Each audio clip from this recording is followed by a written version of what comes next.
My name is Maya Thompson, and I'm 22 years old. Imagine standing at your own college graduation, watching your parents hand your twin sister a $15,000 European vacation while you get a $10 Starbucks card and a lecture about gratitude. In front of 500 people. That's exactly what happened to me last May, and it changed everything about how I see family, success, and self-worth.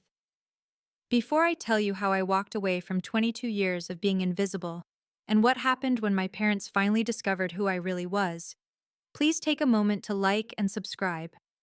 But only if you truly enjoy this story.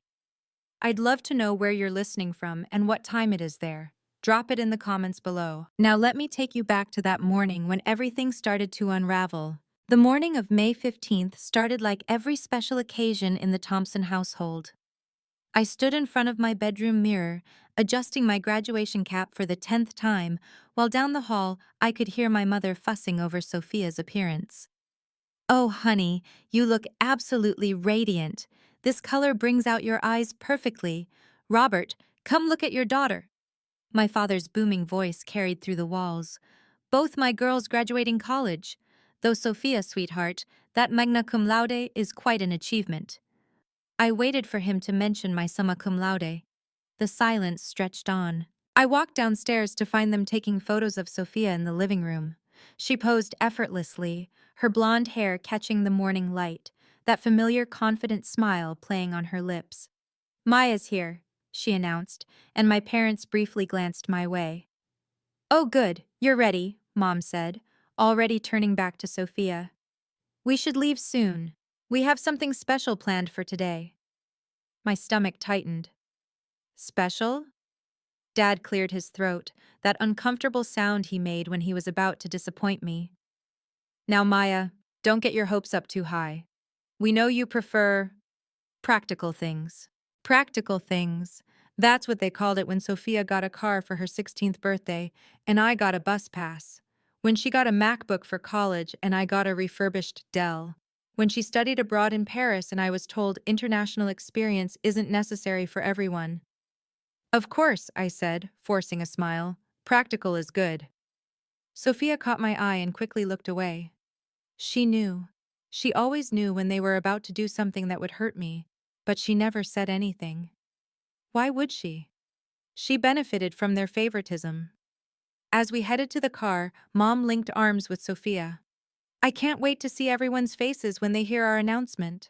My phone buzzed with a text, but I ignored it. Whatever was coming, I had a feeling this graduation would be different from what I'd imagined. The university auditorium was already buzzing with 500 guests when we arrived. Families clustered around their graduates, cameras flashing, tears flowing, pride radiating from every corner. I watched other parents embrace their children equally, and something hollow expanded in my chest. "Maya, there you are!" Dean Harrison's warm voice cut through the crowd. The distinguished man in his 60s approached with genuine affection in his eyes. "I was hoping to catch you before the ceremony." My parents, who had been steering Sophia toward their saved seats, suddenly paid attention. They didn't know that Dean Harrison had been my mentor for 2 years, meeting with me monthly to discuss my research project. "Dean Harrison," my father extended his hand, puffing up with importance. "We're so proud of both our girls today." The dean's eyes flickered between Sophia and me. "You must be. Maya's achievements this year have been extraordinary. That project she's been working on—" He paused, smiling at me meaningfully. "Well, let's just say some very important people have taken notice." "Project?" My mother's voice carried a note of confusion. "Maya, you never mentioned any special project." "Because you never asked," I thought. Out loud, I said, "It wasn't a big deal." Dean Harrison raised an eyebrow but didn't contradict me. "I'll see you after the ceremony, Maya. We have things to discuss." He squeezed my shoulder before walking away. "What was that about?" Sophia asked, genuine curiosity in her voice. "Nothing important," I said, because that's what they'd trained me to say about my accomplishments. My phone buzzed again. This time I glanced at it. Marcus Smith. "The offer letter is ready. 6 figures just like we discussed. Can't wait to have you on the team." I quickly tucked my phone away, but not before Sophia noticed my expression. Good news? Maybe, I said. My parents were already posing with Sophia for photos, directing extended family members to join them. Get one with both girls, someone suggested, and I was waved over as an afterthought. In every photo, I stood slightly to the side, like I was photobombing my own family portrait. Ladies and gentlemen, the announcement system crackled to life. Please take your seats. The ceremony will begin in 5 minutes. Mom grabbed Dad's arm excitedly. Robert, should we tell the photographer about our surprise? We'll want to capture the moment. The hollow feeling in my chest grew heavier. Whatever they had planned, it was big enough to hire a photographer. And somehow, I knew it wasn't for me. As I took my seat in the graduate section, memories flooded back unbidden. Our 16th birthday party played like a movie in my mind. The whole family gathered in the backyard as Dad made his grand announcement. Sophia, sweetheart, come here. He'd dangled car keys in front of her while she squealed with delight. Then he turned to me with that same uncomfortable expression. Maya, we got you something practical, too. A bus pass. A year-long bus pass. Maya needs to learn independence, Mom had explained to our confused relatives. Sophia's more social, she needs a car for all her activities. The pattern never changed. When I won a full academic scholarship to State University, the dinner conversation that night centered on Sophia getting into her third-choice school. But it has such a lovely campus, Mom had gushed, and Greek life. Sophia will thrive there. My 4.0 GPA went unmentioned while Sophia's B+ average was celebrated. My research publication in an academic journal was overshadowed by Sophia making the sorority social committee. Every achievement of mine was met with polite acknowledgement, while Sophia's smallest victories warranted family dinners and Facebook announcements. You understand, don't you, Maya? Mom had said once when I was brave enough to ask why. Sophia needs more encouragement. You're naturally smart. She has to work harder for things. But I worked hard too. I worked 30 hours a week to pay for things Sophia got handed to her. I studied until 3 a.m. while she went to parties funded by our parents. I built my resume while she built her Instagram following. You're the responsible one, they'd say, like responsibility was a consolation prize for being ignored. I looked across the auditorium to where my parents sat, leaning into each other, whispering excitedly. They weren't looking at me. They never were. Extended family members filed into our row, and the familiar dance began. Aunt Patricia kissed Sophia on both cheeks. The graduate! We're so proud! Then noticing me, oh, Maya, you too. How nice. Uncle James handed Sophia an envelope. A little something for your future. He patted my shoulder. Keep up the good work, kiddo. I sat isolated in a sea of people, watching my family orbit around Sophia like she was the sun and I was Pluto. Technically part of the system, but too far away to matter. My phone vibrated again. I risked a glance. Marcus Smith. Also, the MIT recommendation went through. Full ride for your master's. Announcement next week. My heart hammered. MIT, full ride. The words felt surreal. I'd applied in secret, knowing my parents would call it overreaching or worse. Compare it to Sophia's rejection from her dream school. What's got you smiling? My cousin Derek slid into the seat beside me, one of the few family members who actually saw me. Just thinking about the future, I said carefully. About time something good happened for you. He lowered his voice. I don't know how you stand it, Maya. The way they treat you and Sophia differently. It's fine, I lied. It's not, he said firmly. But something tells me you're not going to take it much longer. Before I could respond, the lights dimmed. The ceremony was beginning. My parents were practically vibrating with excitement, and I noticed they'd moved a professional photographer into position near their seats.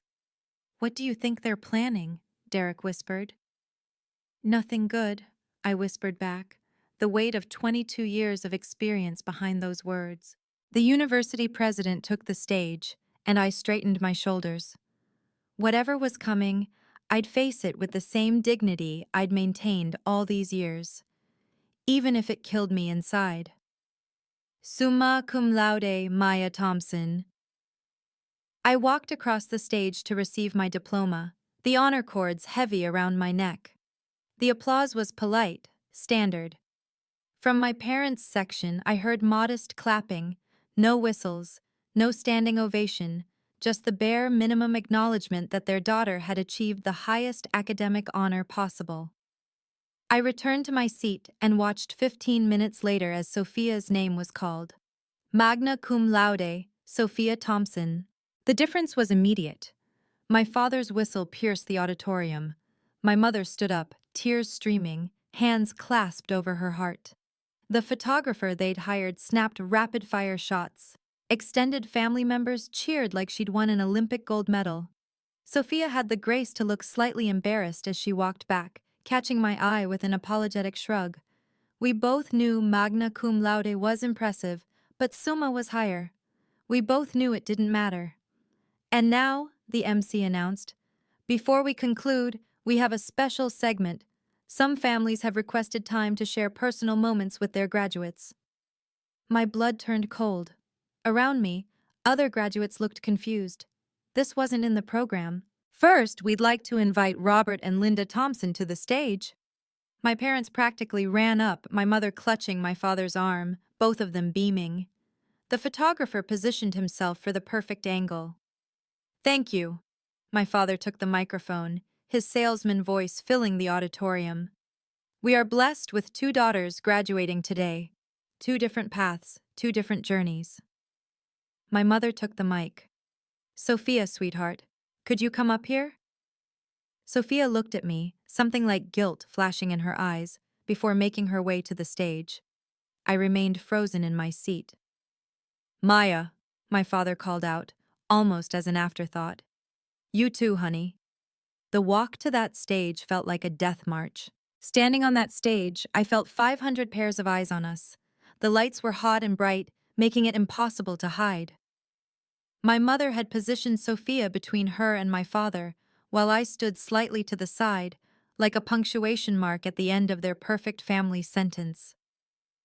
We wanted to share this moment with all of you, Dad said into the microphone, his voice carrying that false warmth he used with clients.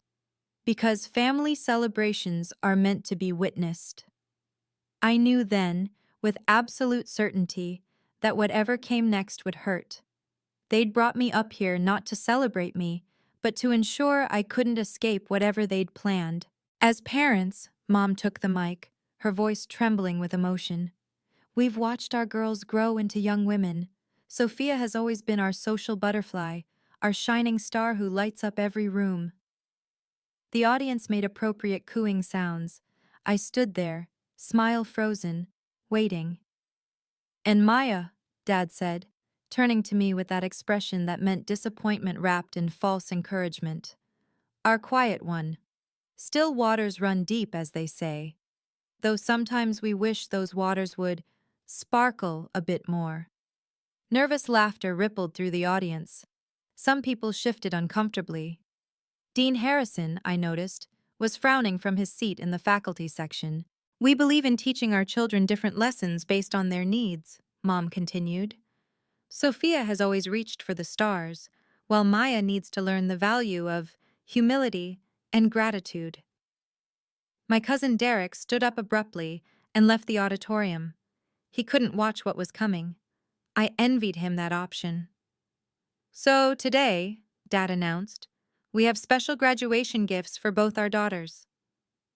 The photographer moved closer, camera ready. My parents were about to publicly humiliate me, and they wanted it documented. Time seemed to slow as I stood there, the stage lights burning my skin. Inside my head, a war raged.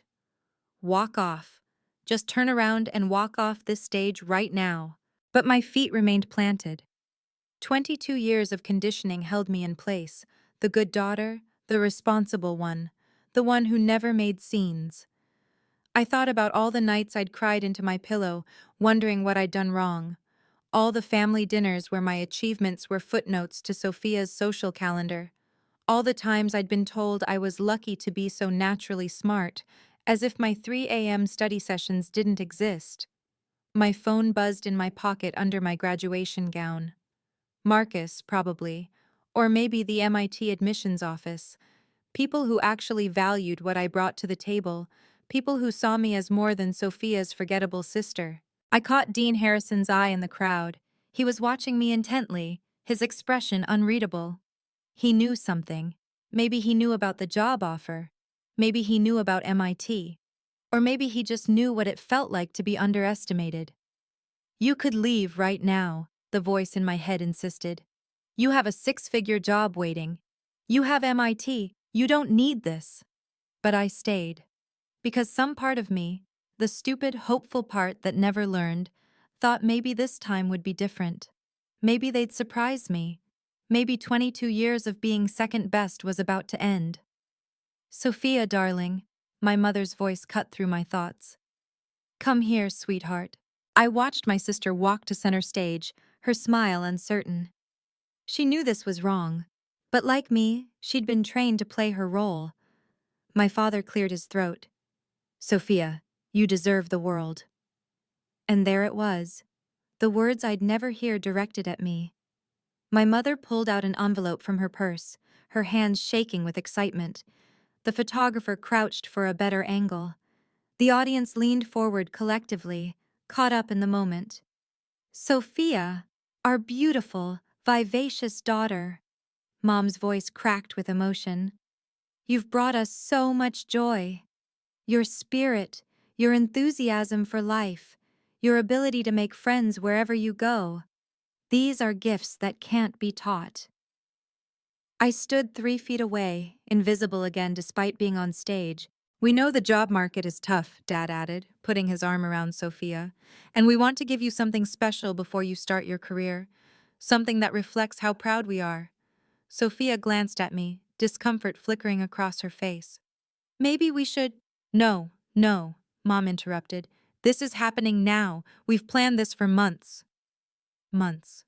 They'd been planning this for months while I was secretly interviewing with tech companies, accepting offers, arranging my future. We'd sat at dinner tables for months while they plotted this moment.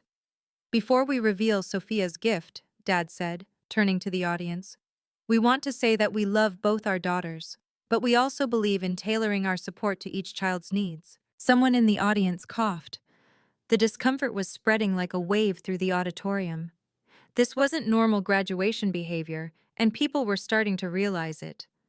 Sophia, Mom announced, holding up the envelope like a game show host, you deserve the world, and we're going to give you a piece of it. My hands clenched at my sides. That phrase, you deserve the world, echoed in my skull. The same words they'd said when she got the car, the laptop, the study abroad program. Open it, sweetheart, Dad urged. Sophia's fingers trembled as she took the envelope. Wow, can you imagine being in my shoes right then? Standing there, watching your parents prepare to humiliate you in front of everyone you know? If you've ever felt invisible in your own family, hit that like button. And tell me in the comments, what would you have done? Would you have walked off that stage or stayed to see it through? Keep listening, because what happens next changed everything. Now, back to that moment when Sophia opened the envelope. Sophia pulled out the contents of the envelope, and her gasp echoed through the microphone. Oh my God, are you serious? 3 months in Europe, my mother announced to the audience, tears streaming down her face. $15,000, all expenses paid, hotels, flights, meals, shopping money, everything. The audience erupted in surprised murmurs. Someone whistled appreciatively, others looked stunned at the extravagance. London, Paris, Rome, Barcelona, Dad listed off, pride radiating from every word. You'll see it all, sweetheart. You've earned this. Earned. The word hit me like a physical blow. What exactly had Sophia earned that I hadn't? I graduated summa cum laude while working 30 hours a week. She graduated magna cum laude while our parents paid for everything. This is too much, Sophia said, but she was already crying happy tears, hugging our parents. Nothing is too much for you, Mom said into the microphone, making sure everyone heard. You've always been our shining star, the one who brings light into every room, the daughter who makes us proud every single day. The photographer was going wild, capturing every angle of their embrace. Extended family members were standing, applauding. My aunt was wiping tears, and I stood there 3 feet away, forgotten. "When do I leave?" Sophia asked, her voice bright with excitement. "Next week," Dad announced. "We wanted you to go while you're young, before life gets too serious. This is your time to shine, baby girl." Dean Harrison had stood up in the faculty section. He was staring directly at me, his expression a mixture of anger and concern. He started making his way toward the side of the stage. "Now," my mother said, finally remembering I existed. "Maya, sweetheart, come here." The tone shift was so dramatic that several people in the audience actually gasped. The warmth drained from my mother's voice as she turned to me.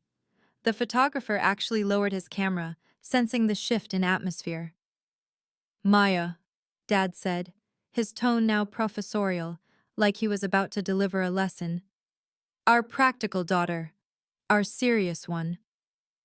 The audience had gone quiet. The celebration atmosphere evaporated like morning mist. "We've watched you work so hard," Mom said, but it didn't sound like praise. "Always studying, always buried in books, never taking time to enjoy life like your sister does." "She needs to learn different lessons," Dad announced to the audience, as if they'd asked for an explanation. "Maya tends to be, how should I put this, less grateful for what she has." Someone in the audience actually said, "What?" "She's always wanting more," Mom added, completely rewriting history, "always comparing herself to others. We think it's important she learns that life isn't about material things." I hadn't asked them for anything in 3 years. Not since I'd learned that asking meant hearing about how Sophia needed it more. "Success isn't just about grades," Dad continued, his voice taking on that patronizing tone I knew so well. "It's about character, humility, understanding your place in the world." My place. He was literally putting me in my place, in front of 500 people. Professor Martinez, who'd supervised my research, stood up and walked out. She didn't even try to be discreet about it. "So Maya," Mom said, reaching into her purse again, "we have something for you too. Something that we hope will teach you the value of appreciating small gestures." The comparison was so blatant, so cruel, that even Sophia stepped back, her celebration forgotten. "This isn't right," someone whispered loudly enough for the microphone to catch. But my parents were too deep into their performance to stop now. My mother pulled out a small white envelope, the kind you get at grocery store customer service desks. She held it between 2 fingers like it was something precious. "Maya, this is for you." I took the envelope with steady hands, though inside I was shaking. The paper felt cheap, flimsy. I opened it slowly, already knowing it would be bad but not imagining how bad. A Starbucks gift card fell into my palm. The amount was printed clearly, $100. The auditorium went completely silent. Someone's program fluttered to the floor, the sound echoing in the stillness. $10, Mom said into the microphone, as if people might not understand. "To remind you that life's pleasures should be simple, that a cup of coffee can be just as meaningful as," she gestured to Sophia, "grander adventures." "It's about learning gratitude," Dad added, his voice booming through the speakers. "Some children need to be given the world. Others need to learn to appreciate what they have." I heard someone in the audience say, "Are they serious?" "This represents starting small," Mom continued, completely oblivious to the horror spreading through the crowd. "Maybe if Maya learns to be grateful for small things, bigger things will come." "We love both our daughters equally," Dad lied to the audience. "We just show it differently." $15,000 versus 10.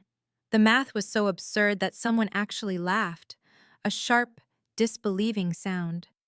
I looked at the gift card in my hand. Then I looked at my parents, really looked at them. They seemed proud of themselves, like they'd just taught me some profound life lesson. I stepped up to the microphone. "Thank you," I said, my voice surprisingly steady. "You've taught me more than you know." The words hung in the air, loaded with meaning they couldn't grasp. I held the microphone with the same steady hands that had typed my resignation letter from this family an hour ago, saved in my drafts, waiting. "Thank you, Mom and Dad," I said, my voice carrying clear and strong through the auditorium. "You've taught me valuable lessons about worth, value, and exactly where I stand." My parents beamed, missing the undertone completely. "You've taught me that some children deserve the world while others deserve $10. You've taught me that love can be conditional, measured in public gestures and price tags." Their smiles began to falter. "Most importantly," I continued, looking directly at them, "you've taught me that family isn't always the people who share your blood. Sometimes it's the people who see your worth when your own parents don't." Dean Harrison had reached the side of the stage. He gave me the smallest nod of encouragement. "I want to thank my professors, my mentors, and the people who believed in me when my own family couldn't. Your investments in my future mean more than you know." "Maya," my father warned, his face reddening. "I'm almost done," I said calmly. "I just want everyone to know that I'm grateful. Grateful for this moment of absolute clarity, grateful for the lessons learned, and grateful for the opportunities ahead that I've earned entirely on my own." I held up the $10 gift card. "This represents more than you intended. It represents the value you've placed on me for 22 years. And you know what? That's okay, because I've learned to value myself." I handed the microphone back to my stunned mother and walked off the stage with my head high. Behind me, the auditorium exploded in whispers. "Some gifts aren't wrapped in ribbons," I said to Dean Harrison as I passed him. He squeezed my shoulder, his eyes full of pride. The moment I left the stage, people swarmed me. Professor Martinez reached me first, her face flushed with indignation. "Maya, that was—" She paused, choosing her words carefully. "That was graceful. More graceful than they deserved." "I'm so sorry," another professor said, touching my arm. "We had no idea your family situation was like this." My phone was buzzing non-stop. I pulled it out to see a text from Marcus. "Just saw a video someone posted. Contract ready whenever you are. Also, fuck your parents. Respectfully." "Maya." Dean Harrison appeared at my elbow, steering me away from the crowd. "Next week's honors ceremony, I'll be announcing your MIT scholarship and the publication of your research. Your parents don't know, do they?" "No," I admitted. "I never told them. They never asked." His expression was grim. "They'll find out next week, along with everyone else." My classmates were approaching in waves. Sarah, who'd studied with me countless late nights, hugged me tight. "We knew you were working jobs they didn't know about. We knew you were brilliant, but we didn't know it was this bad." "It's fine," I started to say, but she cut me off. "It's not fine. It's abuse. Financial and emotional abuse." My phone buzzed again. "Derek." "Left because I couldn't watch. You okay? Have spare room if you need it." I looked back at the stage where my parents were trying to salvage the situation, talking rapidly to confused relatives. Sophia stood apart from them, looking lost, her European trip envelope hanging limply from her hand. "There's more, isn't there?" Dean Harrison said quietly. "More they don't know about your success." "So much more," I whispered. "Good," he said firmly. "Let them find out when everyone else does." The reception afterward was a masterclass in denial. My parents acted like nothing had happened, laughing too loudly, drinking too much champagne, pulling Sophia into photo after photo. "Maya's always been sensitive," I heard Mom telling my aunt. "She'll understand when she's older that we did this for her own good." "Linda," my aunt replied carefully, "you gave one child $15,000 and the other 10, in public. How is that for her own good?" "You don't understand," Dad interjected. "Maya's different. She doesn't appreciate things the way Sophia does." I packed my car quietly during the reception. Everything I owned fit in my Honda Civic, the one I'd bought myself with money from tutoring jobs they didn't know about. Clothes, laptop, the few personal items that mattered. My entire life in 3 boxes and 2 suitcases. The letter I left was brief. Thank you for making your position clear. I'm starting my journey now, the one I've been building while you weren't watching. I wish you all the best with the daughter you chose. Please don't contact me. I need time to process 22 years of being shown I wasn't worth your investment.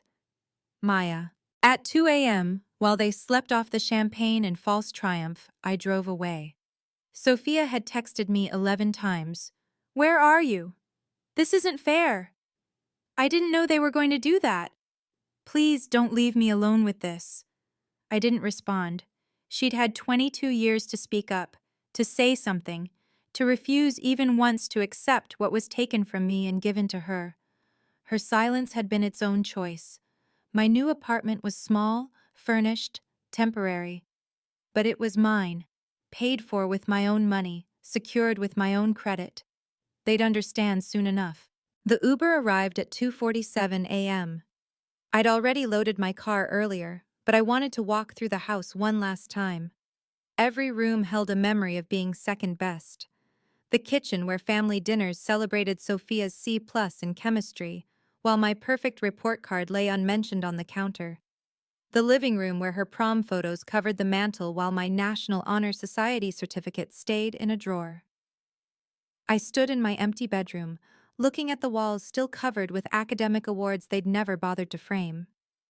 Valedictorian certificate, State Science Fair winner, Presidential Scholar nominee. I took photos of them all, not for sentiment, but for evidence. Evidence of who I really was when they weren't looking. My phone screen showed 17 missed calls from various family members. The family group chat was exploding with messages I didn't read. I opened my settings and systematically blocked them all. Mom, Dad, Sophia, aunts, uncles, everyone except Derek. To him, I sent one message. Starting fresh, I'll reach out when I'm ready. Thank you for seeing me. He replied immediately despite the hour. Proud of you. Always here. The apartment Marcus had helped me find was 40 minutes away. Far enough to breathe, close enough to commute to my new job. As I walked through my parents' house one last time, I didn't feel sad. I felt like I was leaving a prison where the bars had been made of disappointment and the locks were my own hope that things would change. I left my house key on the kitchen counter, next to the family photo from last Christmas. In it, I stood slightly apart, like always. But now I understood that distance had been preparing me for this moment. Freedom tasted like silence at 3 a.m., and no one to disappoint. Monday morning, I walked into the gleaming offices of Innovate Tech, wearing a suit I'd bought myself, carrying a laptop bag that wasn't a hand-me-down, feeling like a real person for the first time in my life. Maya Thompson? The receptionist smiled warmly. Mr. Smith is expecting you. Welcome to the team. Marcus greeted me with genuine enthusiasm. There she is, ready to change the world. Ready to try, I said, and meant it. The salary was real. $150,000 at 22. Benefits. Stock options. A signing bonus I used to secure a better apartment. Numbers that would have made my parents' jaws drop if they'd bothered to ask about my job search. My phone had been silent for 3 days. The blocking held firm, though I'd had to resist checking my old email. Derek sent updates. They're losing it. Calling everyone. Sophia's freaking out. I didn't care. Or rather, I cared exactly $10 worth. The work was challenging, exciting, everything I dreamed of while studying in the library until dawn. My colleagues treated me like I had value, like my ideas mattered, like I was worth investing in. You're exceeding expectations already, Marcus said on Thursday. That algorithm you proposed? Genius. Thank you, I said, still learning to accept praise without qualifying it. By the way, he added casually, Sophia Thompson applied for our entry-level marketing position. Any relation? My stomach clenched. My twin sister. Ah. He studied my face. I saw the video from graduation. Want me to handle this? No, I said firmly. Treat her like any other candidate. Fair and square. Fair and square, he agreed. Though between you and me, her resume doesn't hold a candle to yours. 3 days until Dean Harrison's ceremony. 3 days until the truth went public. While I was building my new life, Sophia was apparently unraveling. Derek sent me screenshots I didn't ask for, but couldn't help reading. Sophia's Instagram post. When your sister disappears and your parents pretend everything's fine, this family is built on lies. The comments were brutal. People from graduation had shared the story. The video someone took had gone viral in our university network. Hashtag $10 Maya was actually trending locally. She'd applied to Innovate Tech without knowing I worked there. Her cover letter, which Marcus showed me per protocol, mentioned her strong family values and supportive network. The irony was thick enough to choke on. Mom and Dad, according to Derek, were in full damage control mode. They told everyone I was taking some time to find myself, and that my dramatic exit was just temporary. They were still booking Sophia's Europe trip, posting about it on Facebook like nothing had happened. Your parents asked me where you're working, Derek texted. Told them I didn't know. They don't believe me. Good. Let them wonder. Let them realize that the daughter they'd ignored had been building an entire life they knew nothing about. Sophia had tried emailing my university account. Maya, this is insane. Come home. Mom and Dad are sorry. They want to talk. They weren't sorry. They were embarrassed. There's a difference. The dean's ceremony was tomorrow. I'd confirmed my attendance, knowing full well my parents would be there for Sophia's minor award. She was getting a participation in student activities certificate. I was getting something else entirely. You sure you want to do this? Marcus asked when I requested the afternoon off. They made their choices in public, I said. It's only fair they see the consequences the same way. Tomorrow, everything would change. Again. Sometimes the best response to disrespect is success. If you've ever had to choose between family harmony and self-respect, you know this feeling. What do you think? Did I go too far by leaving, or not far enough? Drop a comment below with your thoughts. And if you're still listening, that means this story resonates with you. Make sure you're subscribed, because what happens next? It's the kind of karma you dream about. Now let me tell you about the ceremony that changed everything. The annual honors ceremony was smaller than graduation, maybe 200 people in the university's elegant reception hall. I arrived early, slipping in through a side door, positioning myself where I could see but not be seen. My parents arrived with Sophia 15 minutes before start time, Mom fussing with Sophia's hair, Dad checking his phone constantly. They looked older somehow, just 5 days later. Stressed.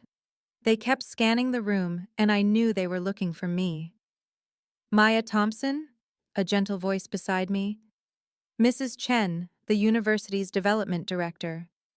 Dean Harrison wants you backstage. You're part of the main presentation. As I followed her, I passed close enough to hear Mom telling another parent, Maya's taking a break. You know how intense she can be, always pushing too hard. Dean Harrison was waiting backstage with a warm smile. Ready to show them who you really are? I've been ready for 22 years, I said. The ceremony began with standard awards. Sophia received her participation certificate to polite applause. She looked hollow, going through the motions. Without me to compare herself to, perhaps she was finally seeing the truth of her achievements. And now, Dean Harrison took the podium. I want to talk about exceptional. Not good, not great, but truly exceptional. The kind of student who comes along once in a decade. My parents perked up, probably thinking he meant someone else. Anyone else. This student maintained a perfect 4.0 while working 30 hours a week, published groundbreaking research in artificial intelligence, secured a position at one of the nation's top tech firms, and did it all while facing personal challenges that would have broken most people. The room was listening intently now. Our most exceptional graduate isn't here tonight because she's already changing the world, but her story needs to be told. Maya Thompson, Dean Harrison announced, and my parents' faces went white. Valedictorian, summa cum laude, published researcher, and as of this week, the youngest senior developer ever hired at Innovate Tech, with a starting salary that would make full professors envious. Gasps rippled through the audience. Someone whispered, "Isn't that the $10 gift card girl?" But that's not all, Dean Harrison continued, his voice carrying clear authority. Maya has been awarded a full scholarship to MIT's graduate program in artificial intelligence. The scholarship is valued at over $200,000. My mother's hand flew to her mouth. My father gripped his chair. She achieved this while working multiple jobs to support herself through college, never once asking for help, never once complaining. She tutored struggling students for free. She volunteered at coding camps for underprivileged kids. She did all this while certain people in her life told her she wasn't worth investing in. He wasn't looking at my parents, but everyone else was. Maya Thompson represents everything our institution stands for: perseverance, brilliance, and the ability to succeed despite systemic disadvantage. She's proof that talent and hard work will always triumph over favoritism and privilege. "Where is she?" someone called out. "Working," Dean Harrison said simply. "Because unlike some people, she doesn't need public validation to know her worth. She's already living it." The presentation screen lit up with my achievements. Research papers, awards, the MIT acceptance letter, even a photo from my first day at Innovate Tech that Marcus had posted on LinkedIn with the caption, "Welcome our newest genius."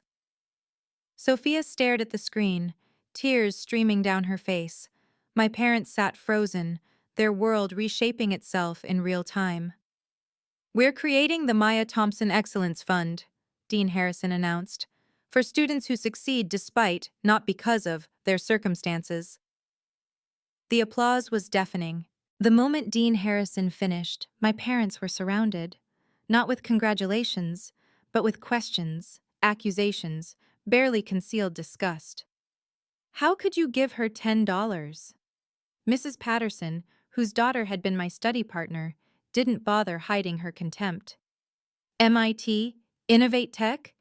And you gave her $10? "We didn't know," Mom stammered, her carefully maintained composure cracking. "She never told us." "Did you ever ask?" Professor Martinez had approached, her voice ice cold. "I mentored Maya for 2 years. Not once did you attend her research presentations. Not once did you ask about her work." Dad tried to deflect. "Maya's always been independent." "You mean neglected," someone else said. "We all saw the graduation video. It went viral. You humiliated that brilliant girl for what? To make your other daughter feel special?" Sophia stood apart from them, staring at her participation certificate like it might transform into something more meaningful. She looked up, scanning the room, and our eyes met across the space. I hadn't meant to be seen, but there I was, standing in the back doorway. The recognition in her eyes was immediate. She took a step toward me, but I shook my head once, firmly. "Maya!" Mom's voice cracked across the room. "Maya, sweetheart, wait!" But I was already leaving. Behind me, I heard the development director saying, "Mrs. Thompson, I think you should know that Maya has already declined to have any family members associated with her Excellence Fund. She was quite specific about that." My phone buzzed. "Marcus. Saw the ceremony livestream. Your parents look like they've been hit by a truck." "Good." Then another. "BTW, your sister's application was rejected. Not because of you. She just wasn't qualified." The parking lot was quiet, peaceful. I sat in my car for a moment, feeling the weight of 22 years lifting off my shoulders. The rejection email hit Sophia's inbox while she was still at the ceremony. I know because Derek, who'd been sitting behind them, saw it happen. "Thank you for your interest in Innovate Tech. After careful consideration, we've selected another candidate whose qualifications better match our requirements." The same template thousands of applicants receive. No special treatment, no favoritism.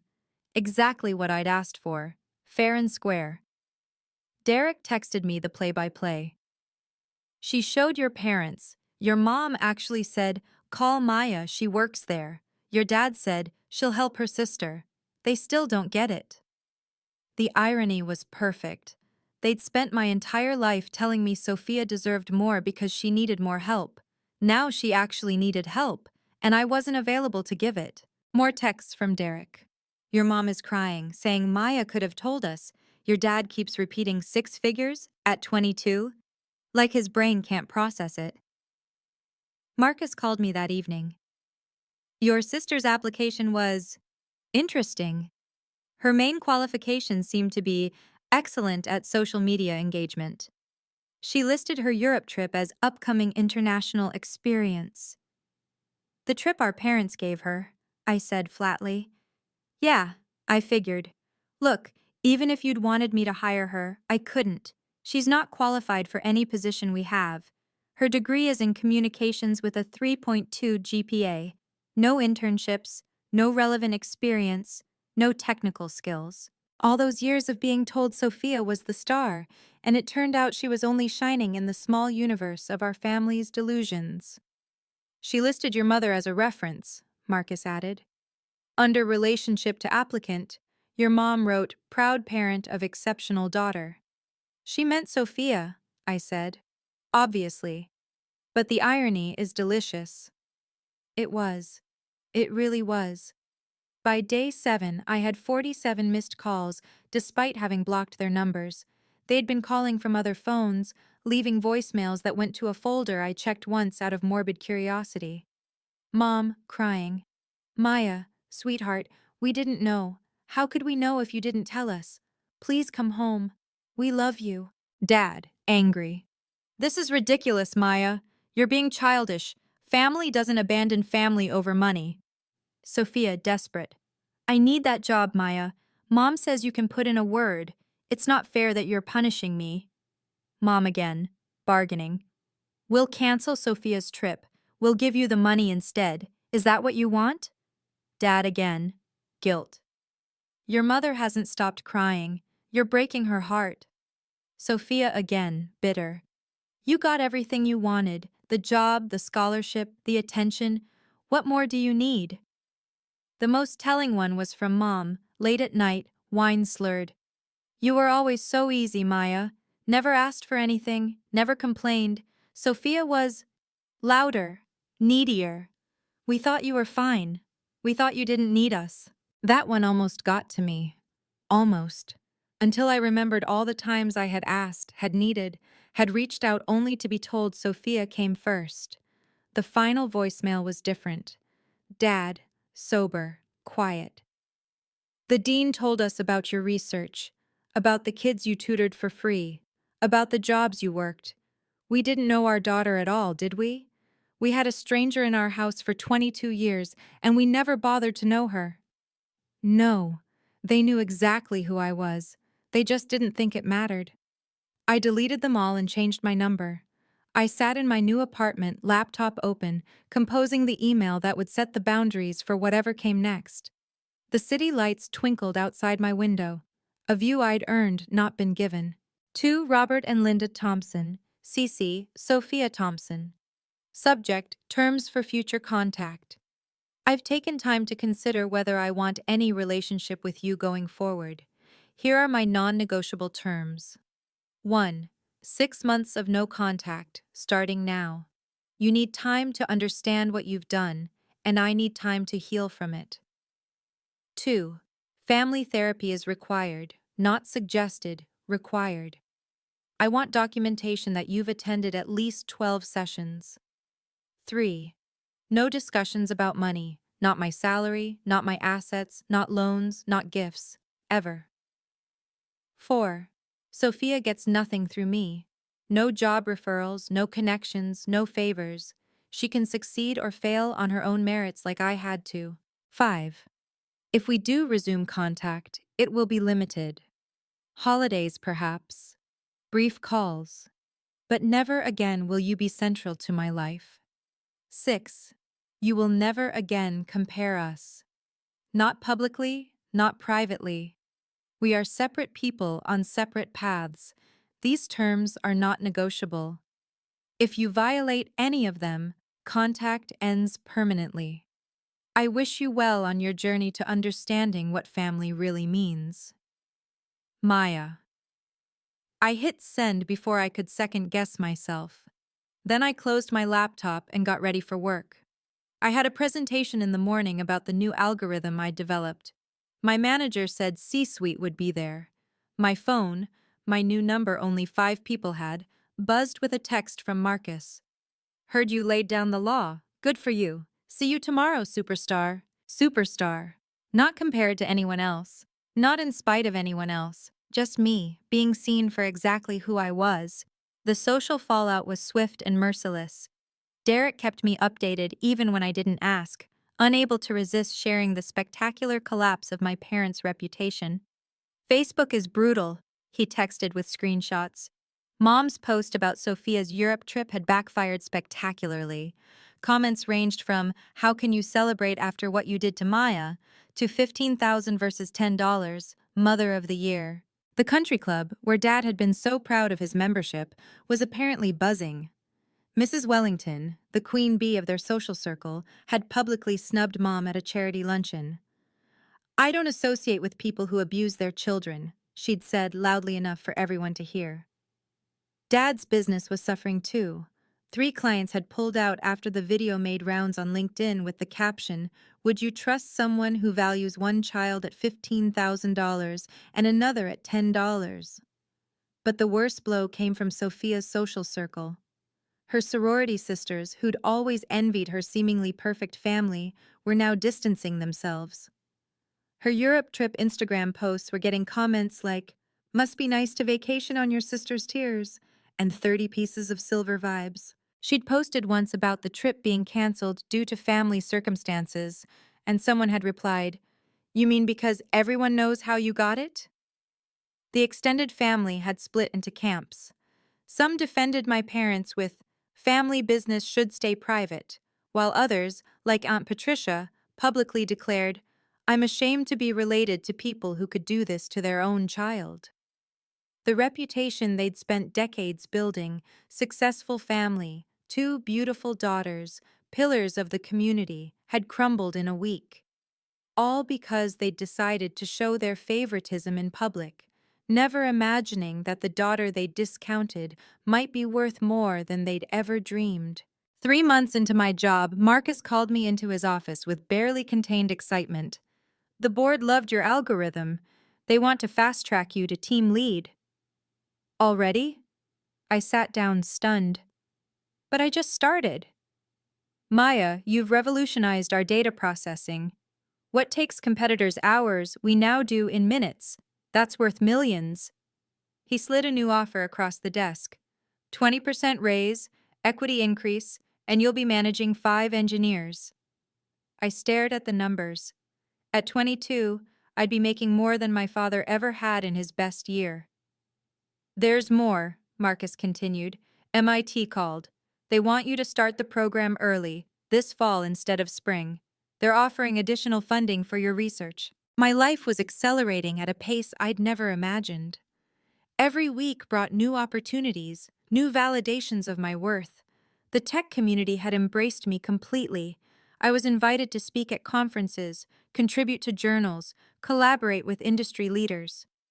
"You know what the best part is?" Sarah, my colleague, said over lunch. "You're not successful because of your family name or connections. You're successful because you're fucking brilliant." I'd built a new family of mentors, colleagues, and friends who saw me clearly. Dr. Harrison checked in weekly. Professor Martinez invited me to guest lecture. My team at work had become my closest confidants. "My parents gave my sister everything," I told Sarah one day. "Private tutors, test prep, networking events, and I still outperformed her with nothing but library books and determination." "That's not nothing," Sarah corrected. "That's everything. That's character." The biggest surprise came at month 6, a call from Forbes. They wanted to feature me in their 30 under 30 list for technology innovators. But the biggest surprise came at month 6. The letter arrived exactly 6 months after I'd sent my terms. Thick, handwritten, addressed in my mother's careful script to my office. They didn't have my home address. Inside were 3 separate letters.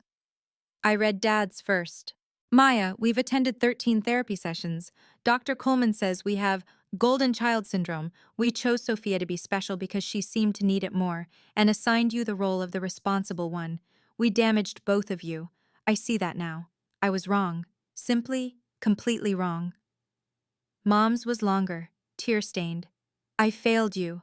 Every birthday where Sophia got more, every achievement I ignored, every time I said you were fine on your own, I was failing you.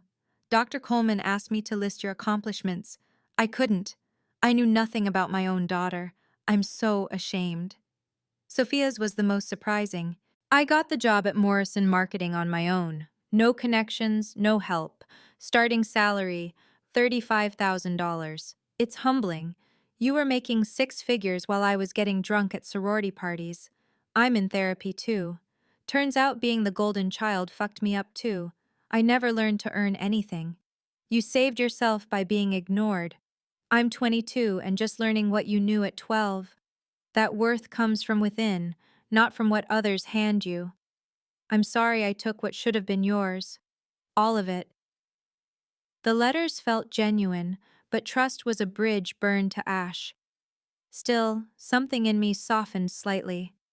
Not forgiveness, that would take years, if ever. But perhaps a crack in the wall I'd built. I had a choice to make.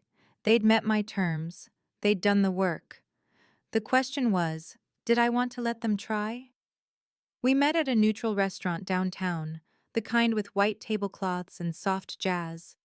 I arrived first, choosing a table where I could see the door. Control. Everything on my terms. They looked older, smaller somehow. 6 months had carved new lines on their faces. Sophia had changed the most. Gone was the entitled princess. She looked tired, humbled, real. "Thank you for coming," Dad started, then stopped. "No, that's not... Maya, I'm sorry, deeply, truly sorry." "We understand if this is just goodbye," Mom added quickly. "We just wanted to see you, to tell you in person that we know what we did." I studied them. "Tell me one thing about my research, without looking it up." They exchanged glances. "It's about artificial intelligence," Dad ventured. "Something about making computers learn faster?" "Machine learning optimization for healthcare diagnostics," I corrected. "It could help detect cancer 3 years earlier than current methods." "Oh my God," Mom whispered. "You're saving lives?" "Potentially thousands," I said simply. "But you never asked." Sophia spoke up. "I've been reading your published papers. I don't understand them, but I understand they're important. You're important." "I always was," I said firmly. "You just never saw it." "We see it now," Dad said. "Too late, but we see it." I laid out my boundaries clearly. Lunch once a month. No holidays for the first year. No money talk, ever. No comparisons. They agreed to everything. "I'm not doing this for you," I told them as we prepared to leave. "I'm doing it for me, because holding on to anger is exhausting, and I have better things to do with my energy." "Like changing the world?" Sophia asked with a small smile. "Exactly like that." Love doesn't require accepting disrespect. Forgiveness doesn't mean forgetting. And family? Sometimes it's just people you have lunch with once a month. A year later, our new normal had settled into something sustainable. Monthly lunches stayed surface level, but civil. We talked about weather, current events, safe topics. They never asked for money, referrals, or favors. I never offered.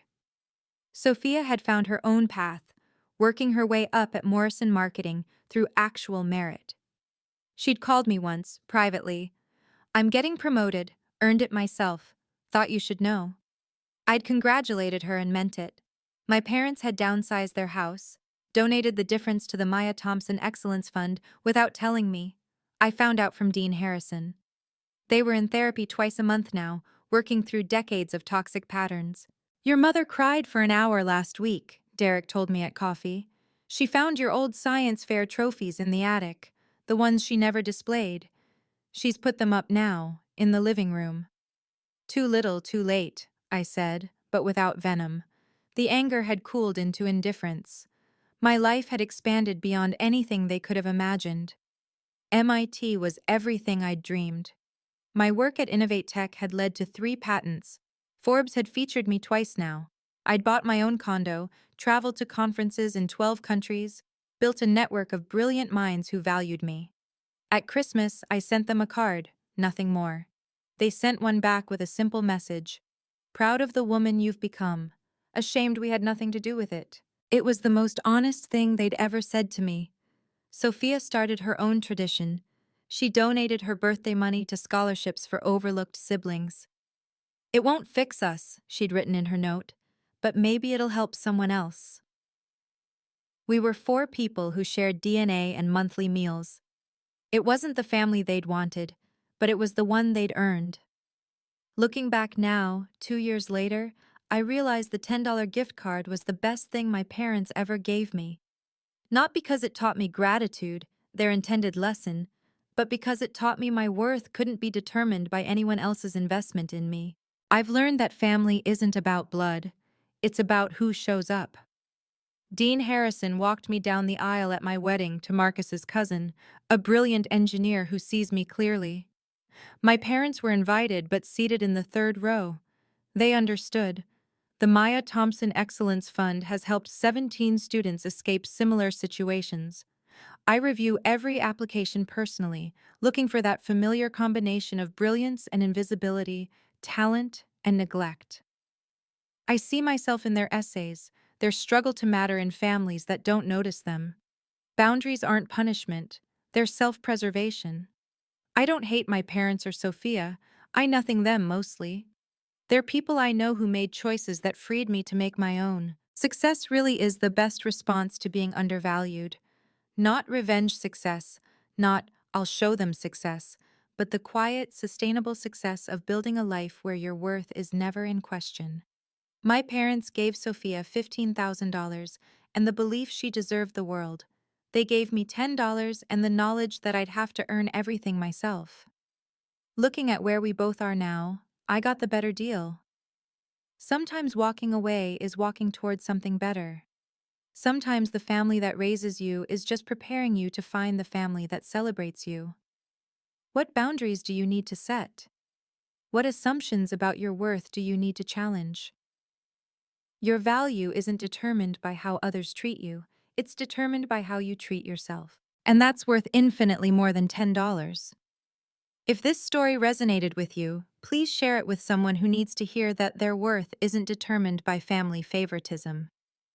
What boundaries have you had to set with family? I read every comment, and your stories matter. Like this video if you believe everyone deserves parents who celebrate all their children equally. And remember, subscribe for more stories about choosing yourself, setting boundaries, and finding your worth. Until next time, remember, you are valuable, you are worthy, and you deserve to be celebrated for exactly who you are. Not in comparison to anyone else, but for your own unique light. Thank you for listening to my story.